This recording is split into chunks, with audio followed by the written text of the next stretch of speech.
गोटे कंसारे सुर राउतराय एवं तांको पुओ मनमथ राउतराय एकत्र बसी खाउछंती पखाळ कारण ये होची से खाद्य जहाकु कि गोटे कंसारु बाप ठारू पुओ खाई थाए एवं झियो मध्य खाई थाए कारण ओडियार मन प्राण रही थाए पखाळ भितरे प्रतिक्रिया निश्चित नेबी कारण पूर्वरु ए पखाळ केवल प्रत्येक गरीब घरर आपनको कहि परिबी नित्यदिनिया खाद्य होथिया बेले आजिका समय रे एहा बड़ बड़ डाइन होटल रे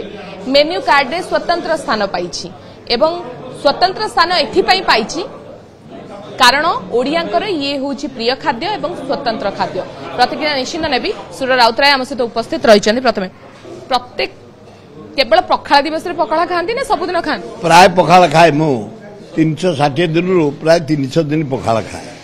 पखाळ मोर प्रिय खाद्य पखाळ विश्ववासी खाइले मु विदेश जाइछि श्रीलंका जाइछि पखाळ खाइछि अमेरिका खाइछि फ्रांस खाइछि मो पुओ तो 150 देश को जहाज नहीं कि जाइछि चारियाडे पखाळ देखिछि आमर पखाळ पर्व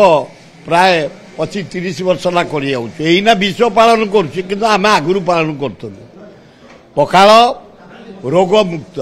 पखाळ खाइले पेट सफा रहिबो पेट पखाळ खाइले देह भल रहिबो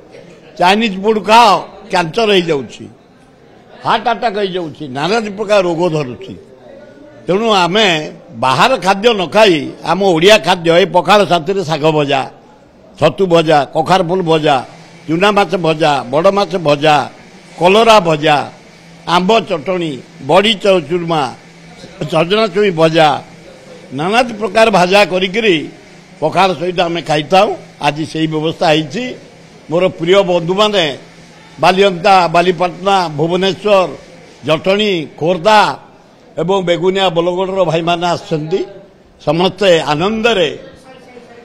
पखाळ खाइबे भाईचारिया सृष्टि करिवे स्नेह सृष्टि करिवे जिबे एते पुरुखा नेता आपण कहउचंती 365 दिन रु 300 दिन पाखापाखी पखाळ खांती केबे एमती आपण सहित हेनी पखाळ खाई कि निद जोर आस्थिबा आ विधानसभा भीतर को जाइते प्रश्न उत्तर कार्यक्रम रहि जाइछन खाइले निद हबनी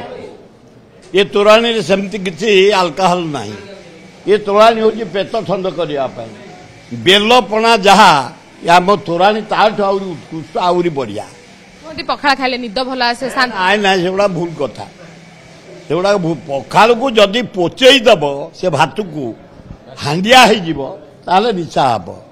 पखाळ करिकरी दही पकई के लेंबू चिपुड़ी खाइबो पेट पे दी बेस्ट दिने केमती आपण पखाळ खाउथिले मा रांधी की दउथिले एबे बाहर लोक